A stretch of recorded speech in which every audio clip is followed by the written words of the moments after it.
I believe the biggest problem in the world is that people don't understand themselves enough. This show is designed to help you understand your INFJ personality, heal from your past, and create a life that you love. I'm Sarah Kuhn, and this is the Quiet Ones podcast.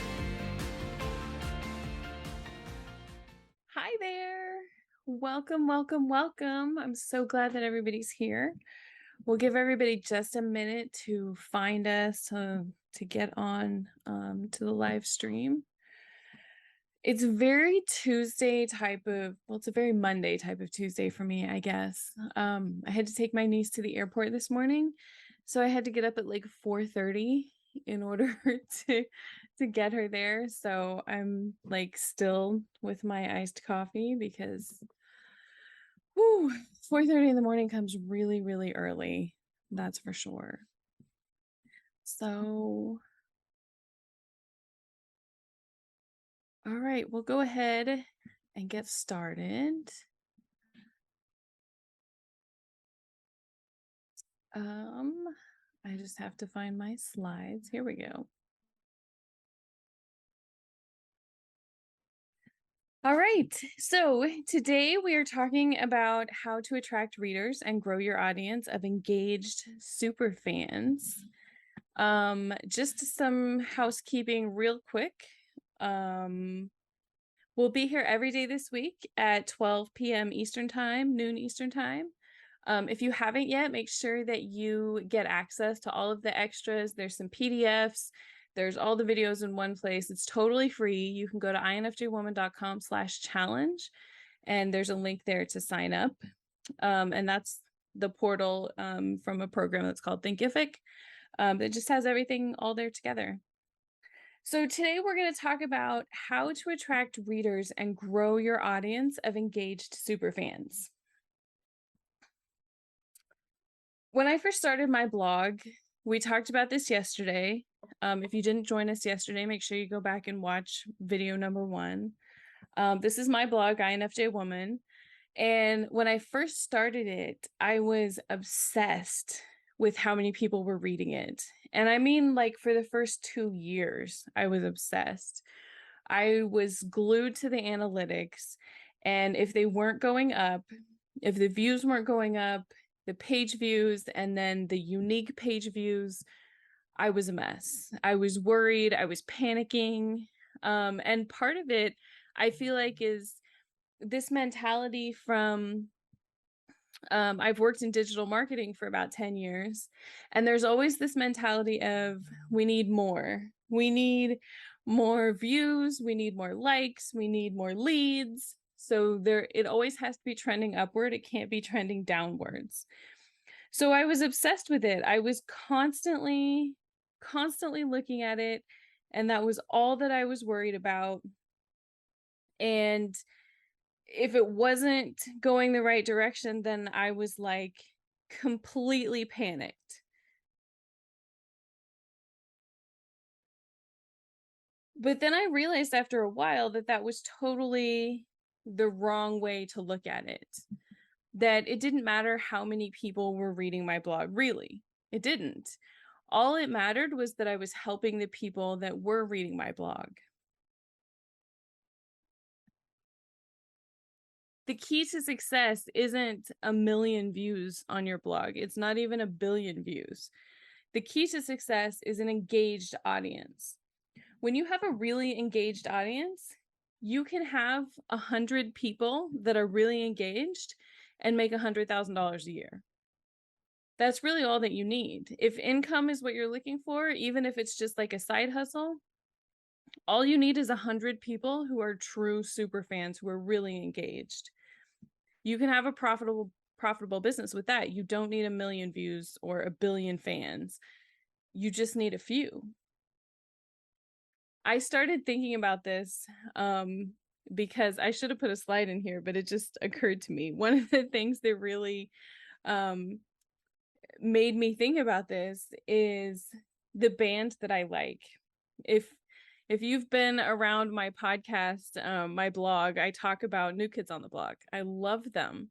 I just became one of their fans in 2016. but I know they've been around since like the mid to late 80s. But they still go on tour. The last tour that they had last year was the most profitable one they've ever had. And the thing about it is they don't have a million, well, they don't have a billion fans. They might have a million fans, maybe, but not like hardcore dedicated fans. And I say that because when I go to their events, I've been to meet and greet. I've been to like autograph signings that were free. I've been to cruises because they do a cruise usually every year, every 2 years. And I've been to meet and greet in different cities. So I went to one in Florida, I went to one in Kansas City, I went to one in New Orleans. I went to one somewhere else too. But I see the same people at meet and greet every time I go. So, and I see the same people that are at these other events that they do. So I know that they don't have a massive amount of fans. They still have enough fans where they can sell out arenas. You know, they can sell out 15,000 people. In fact, I went to see them at Fenway Park and it was sold out and there was 40,000 people there. But the point is they don't need a billion fans. They only need engaged fans, right? If you can get 500 engaged fans, which is probably, you know, I would say they probably have maybe 1,000, maybe 2 or 3,000 like super engaged fans. That's really all you need to be incredibly successful, at least for them. Those are the dedicated hardcore people that spend all the money on meet and greets and cruises and things like that. It's the same group of people, so I know it's not a very big group of people. So when you're talking about your blog, it's the same thing. You don't need a bunch of fans, you just need a few that are engaged. So a big question is, how do you get people engaged, right?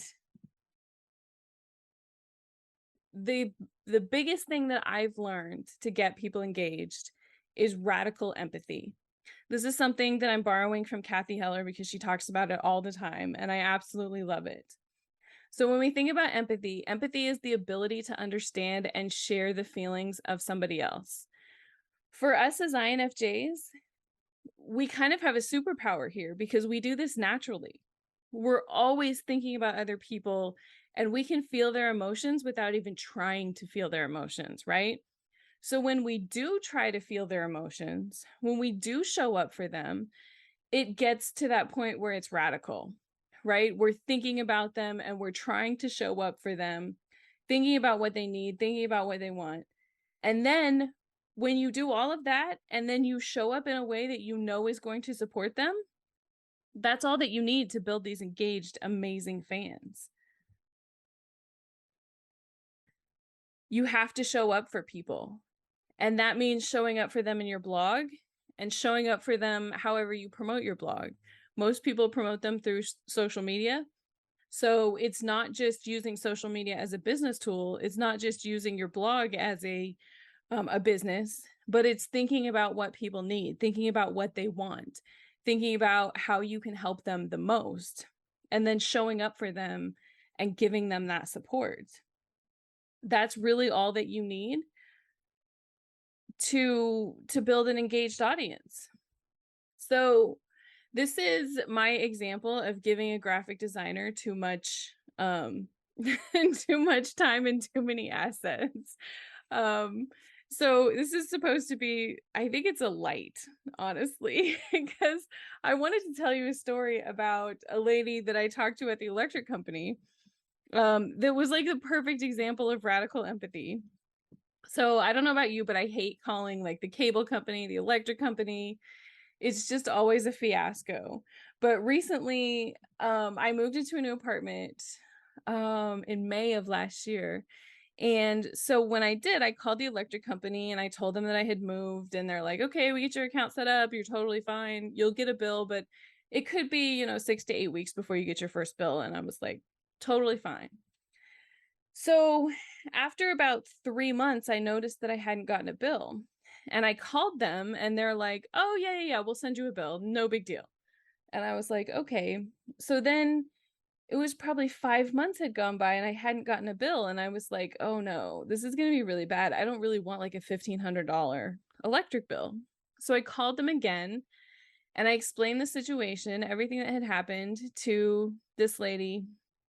Oh, something else that had happened. The electric company had called the apartment building that we live in and said, hey, your bill was going to the wrong person. You need to call. And so the manager called me and said, you need to call. So I called them. This was at 5 months, right? I called them and explained the whole situation to them. And they're like, I don't know what to do. You'll have to talk to somebody else. So I talked to somebody else. They're like, wow, I really don't know what to do. You'll need to talk to somebody else. And so by the time I got to like the fourth person, I'd been on the phone for almost 2 hours and I was like beyond frustrated. So the next person gets on the phone and I was trying really hard to be like super, super nice because my niece has kind of gotten on to me for being like too direct and too intense with people, especially on the phone. So I'm like, okay, I'm going to try to just stay calm and be nice. And so this fourth lady gets on the phone and she's like, so how can I help you? And I'm like, okay, well, please understand that I'm like super frustrated. I've been on the phone for 2 hours. I've explained the situation. Like, you're the fourth person that I've explained this to. And she's like, okay, listen, I'm going to help you. We're going to figure this out. And I was like, okay, well, nobody else could, but I hope that's true. So I explained to her the whole situation again. And she's like, okay, I know what happened. They just grabbed somebody else's social security number and attached it to your account. Like, they probably thought that it was the right one, but it wasn't. And so then the bill started going to them. And I'm like, well, can you fix that? And she's like, yeah, we're just going to start over. You're going to get a brand new account. And I'm like, are you serious? And she goes, yeah. And I'm like, well, what about the 5 months of electricity that I didn't pay for? And she's like, well, they might figure it out. They might not. They're probably not going to figure it out. But she's like, it's not your fault. It was our fault because whoever set your account up did it wrong. And I'm like, are you serious? And she's like, yeah. I'm like, you just like saved me like $1,500 to $2,000. And she's like, yeah, I know it's really frustrating to call us. I know it could be a hassle. Like, I'm so sorry that this happened to you. Is there anything else that I could do for you? And I'm like, no, like, this is the best phone call that I've ever had. Like, is there a survey at the end of this phone call? Because I really want to tell your boss that you did an amazing job. And it's not just the money that I saved, which was a lot of money for me, but it was just the whole experience of like, I'm not going to pass this off to somebody else. I'm going to fix this. What do you need? What can I do for you? How can I solve this problem for you? It made such a huge difference to me. And even if she couldn't have solved my problem, just her attitude of like, how can I help you? I'm going to fix this for you. And if I can't fix it, I'll find the right person to fix it for you. It made such a huge difference to me. And I know from my experience, I always, with my blog, I try to look at what do I want as a consumer? What do I want as a reader? What do I want when I'm looking at social media accounts, right? How would I feel as the customer in this situation? I try to put myself in that spot and I try to show up for people in a way that I would like as the customer. And so far, that seemed to be the best thing that I can do because so many people don't do that nowadays. And maybe it's just me that I've gotten a little bit older and I'm like, oh, the kids nowadays, they're just not the same. And I'll be honest, I do that a lot. But I think that part of it is understanding as you get older that things change, and you like things the way that they used to be. And it seems like that customer service is a lot harder to find nowadays. All right, so let's talk a little bit about engaging your customers. So your blog content is one way that you're going to engage the customers. I know we talked about last week, I like to post one blog post a week. At least I did in the beginning. I'm not so good at it now because I have so many other things going on. But when you're first getting started, posting one blog post a week is a really good cadence to keep. So the way that you get people engaged with your blog content is that you have to talk about what's really important to you, right? You have to show up. You have to show up for people. Now, that doesn't mean that you need to be perfect. We talked about last week, or I keep saying last week, it was yesterday. Really. We talked about yesterday. I'm not great at spelling, right? I am not great at putting sentences together. My blogs are certainly not perfect, but you don't need to be perfect. You just need to show up for people, right? You just need to think about what they need and how you can help them. And I like to think about it too, is that it's not about me. I am writing about my personal experience, and a lot of the stuff that I write about helps me a lot. But I always try to think about one other person, right? I try to think about what that person is going through and what they need. And I feel like if I can help that other person, then that's all that matters. And the thing about it too is, like I said, I've worked professionally in digital marketing for about 10 years. And I know from experience that you can have a perfect marketing plan. You can spend $200,000 a year on advertising, but if you don't have the right content on your blog, you're not going to get engaged fans. And like I said, the right content, it's not perfect content. It's just showing up with radical empathy. That's what you're looking for. So how do you think about showing up? You know, I talked about one other person. The best thing that you could do is think about your ideal customer. And this is actually a page from a PDF that I've put in the portal. So if you haven't signed up, make sure that you do. You can grab that PDF. There's a bunch of questions there that will help you figure out who your ideal customer is and help you get a really clear picture of those. One of the things that they tell you in marketing is to even name that person. And there are some retail companies that have named the person. I forget. I worked for one and they called her like Janet or Samantha or something. I forget. And it was like a clothing store that I worked at over the holidays a long time ago. And people kept talking about like Janet. And I'm like, they're like, well, what does Janet want? Well, would Janet wear this? And I'm like, who's Janet? Is Janet like the owner? And they're like, no, Janet is like our ideal customer. And I'm like, oh, okay. Well, that's kind of weird, but okay. But now that I have more experience, though, now it makes sense to me to name that person, because you're thinking about basically the one other person, the one person that you're trying to help. Now, a lot of people spend a lot of time trying to figure out who their ideal customer is, right? But I'll give you a secret. I'll tell you this really big secret that's really important, especially for your blog. Your ideal customer is you. She's a past version of you. She's struggling with something that you've struggled with and that you've made it through. So when you think about it in that perspective, then you know exactly who she is and you know exactly what she needs, because you've been there and you've done it. I think about me, the version of me in like 2017 or 2015, actually. I was struggling. I went through a time where I didn't think that I was going to make it. And I felt like I didn't have any meaning or purpose in my life. I had thought prior to that I had a direction that I was going, and I knew why I was doing all the things that I was doing. And then all of it sort of fell apart. And I felt lost and confused, and I had no idea who I was, because my whole identity had been built around this job that I had, and all of that fell apart. And then in 2016, I lost the job and it completely fell apart. And then it was like, okay, starting over again. What do I do now? So when I think about somebody who's in that situation, in that mindset, that's my ideal customer. I was there. I got myself out of it. And I know how to help somebody who's in that particular situation. So when I think about that, I think, well, what would I tell her? What does she need to know to get her out of that situation? And that's the person that I write to when I write my blog.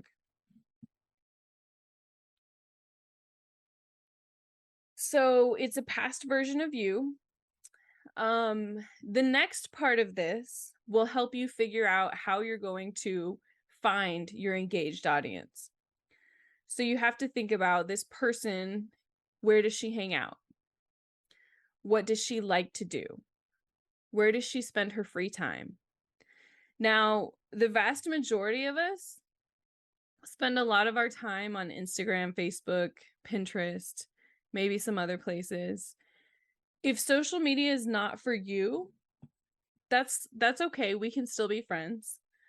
But I have to tell you that social media is for me. I love social media. I was on Facebook in 2008. I think one of my friends like pestered me until I made an account. And I thought it was stupid until I created the account. And one of the first things that I did was connect with a friend of mine who I hadn't talked to in 4 years. And then it was like this light bulb went off and I was like, oh, this is super awesome. Like I can be friends with all these people and still talk to these people that I wouldn't be friends with because I've moved away from them and I'm not really great at like texting people and being on the phone, but we can still be friends and we can still talk to each other every once in a while just through this great form of communication. And I'll be honest, it is a little bit different now than what it used to be. But it's still my favorite thing. I love Instagram as well, as you'll hear a lot about Instagram because I love Instagram. Pinterest is actually one of the main things that drove me to start my blog and my Instagram account. I've started my Instagram account by posting. So what happened was I had an Instagram or a Pinterest board. I had a Pinterest board about INFJs and I just kept saving a lot of graphics to it. And I had like 5,000 graphics saved to it. And around the time, like right before I started my Instagram account, I was looking at the number of pins that I had and I thought, I could share this with other people. And like, there's probably somebody else out there who's interested in this, not just me. And it almost, even though the pins weren't mine, they belonged to other people, it felt kind of selfish for me to keep it to myself because I knew that it had helped me. And I was like, okay, I can help other people with this. I just need to share it with them. And I thought, well, wouldn't it be cool if it was on Instagram? So I took a lot of the pins that I had on Pinterest and reposted them on Instagram. And some people give me a lot of flack for that and they say, oh, you should create your own pins. I do or create your own Instagram graphics, which I do create some of my own now. But there's a lot of them that still come from Pinterest. I try to leave people's credit on there if they have their own marks on their graphics. I try not to crop any of those out. But I still feel the same way that if there's something that I see on Pinterest that touches me, that makes a lot of sense to me, then I want to share it with everybody else on Instagram. And I have a Pinterest board too for INFJ Woman, but it just feels like I have to share it with other people. Like I want to share it with other people because it's that important to me. So I found too that one of the best ways that you can promote your blog and grow your audience is through social media. It's just something that I love. It's something that I do in my free time. It's kind of my baby, honestly, and I really like it a lot. When I first started, I would say 90% of the traffic that I got to my website came from Pinterest. To my blog, it came from Pinterest because I posted pins for my blog posts like crazy. And so tons of traffic came from Pinterest. All right. So the most important thing for you to grow an engaged audience is for you to show up for them. Show up for them the same way that you want other people to show up for you. That's all that really matters. So I want to talk about one other thing. A lot of people, when they think about starting a blog, or when they think about even starting an Instagram account or a Pinterest account, they think there's not enough for me, right? It's like this trap that people fall into, which I'm guilty of falling into it as well. I think that about YouTube. I like to make YouTube videos, and one of my favorite things to do is actually watch other people's YouTube videos. And every time I click on a video and I'm like, oh my God, this video has like 10 million views. How do you get 10 million views? And then my next thought is, well, they have 10 million views because everybody likes them, but everybody watches them and they're not going to watch my channel. And I thought that about my blog too when I first started, like, there's not enough for me. You know, there's millions of people reading other blogs, but there's not enough that they're going to read my blog. And it's this mindset that is called scarcity that we think about, that, you know, there's not enough for me. There's not enough money for me, right? If Elon Musk has $200 billion, then he has all the money and there's not enough for me, right? There's not enough land for me. There's not enough houses for me because everybody else has a house, but there's not enough for me. There's not enough work for me. There's not enough attention for me. There's not enough audience for me. It can affect you in all different ways. There's not enough love for me, right? It can affect you in that way too.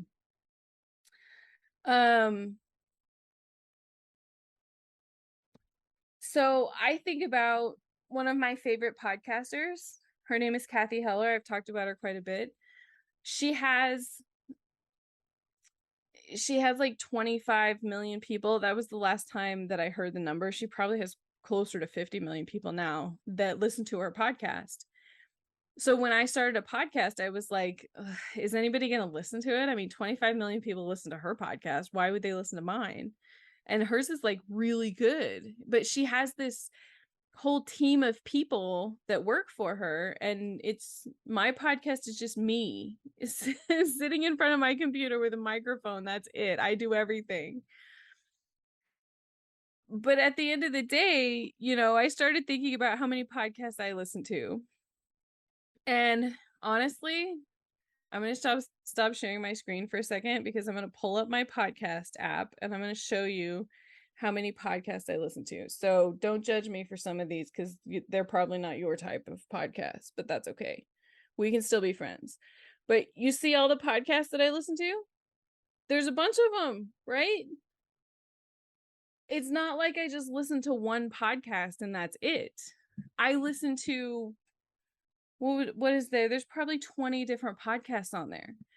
And then sometimes I listen to other podcasts. I have a whole other list on Spotify that I listen to. So what I'm saying is that just because one person has 50 million views, that doesn't mean that you're not going to have 50 million views, right? Scarcity is this mindset that a lot of us fall into. And it's really, really easy for us to fall into it.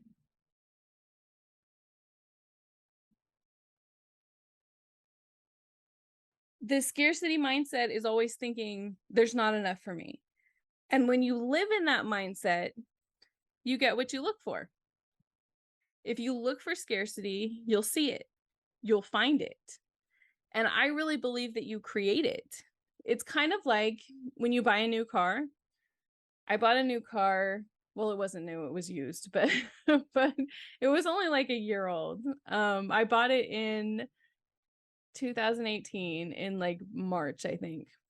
And it's a red Toyota Corolla that I absolutely love. It's this Toyota color that's called Barcelona Red Metallic, which is like a little bit deeper red, and it's metallic, which I love. Like all of my cars have to be metallic. It's just a thing. But before I bought the car, I didn't see any of them anywhere. But after I bought the car, I started seeing them everywhere because I was looking for them, right? Another thing too, one of my friends bought a Tesla, and I wasn't really looking for Teslas before that because there weren't really a lot of them, and it was kind of this unique thing that he bought one. But after he bought one, I started looking for them and I saw them everywhere. And now it's like I can pick a Tesla out of all the cars that I see. And I'm always pointing them out to my niece, and she's like, why do I care? Like, I really genuinely don't care that that car is a Tesla. And I'm like, okay, I just thought it was unique that, you know, there's another one. I think they multiply here in Massachusetts, though, because there's tons of them around Boston. But the point is, you get what you're looking for, right? And I genuinely believe that when you're looking for scarcity, you'll see it. But I think the opposite is true as well. That if you look for abundance, you're going to see that instead, right? If you look for opportunities, you'll see opportunities. And I believe that you'll attract them to yourself as well. So for me, I try to look at things in a different way. So rather than saying there's not enough for me, I say, you know, it's great that other people have 25 million downloads on their podcast, that other people have 25 million views on their blog. That's a great opportunity for me. That means that there are 25 million people out there who are interested in reading my blog too. And I'm excited about that. I'm ready for that. I'm open for that. I've been learning a lot about abundance. And I think that that's part of it, is not only looking for it, but being open to it, being ready for it. Maybe not expecting it, but just being okay with it. There's enough out there for everyone. And that applies to everything. That applies to attention, to audience, to houses, to work, to money. As long as you're open to it, it'll come looking for you. There's enough for everyone. And I certainly believe that you deserve it. All right, so I have some homework for you. If you haven't logged into the portal yet, make sure that you do. If you don't have access to it yet, I should have put the address up here.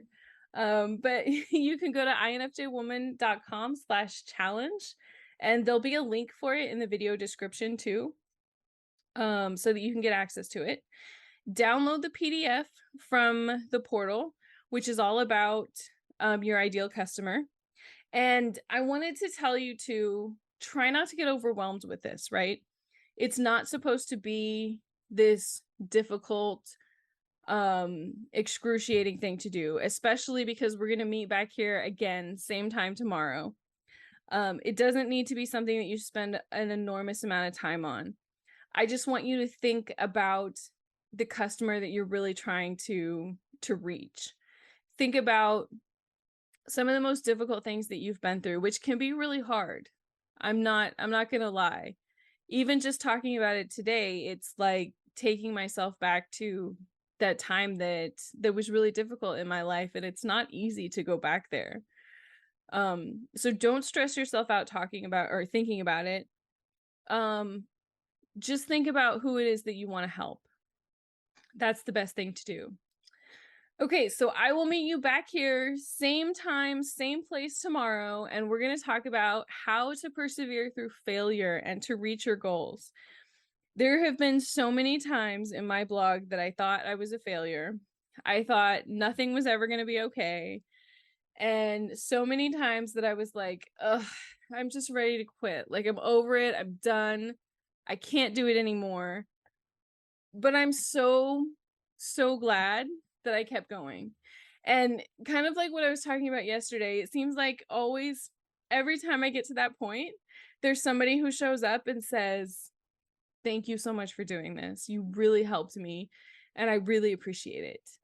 So I'm going to show you how to persevere through all those times, even before you have engaged super fans. I'm going to show you other ways that you can persevere as well. So, all right. I will see you then. Thank you so much for joining me. And I hope you enjoy the rest of your day, and I'll see you again tomorrow.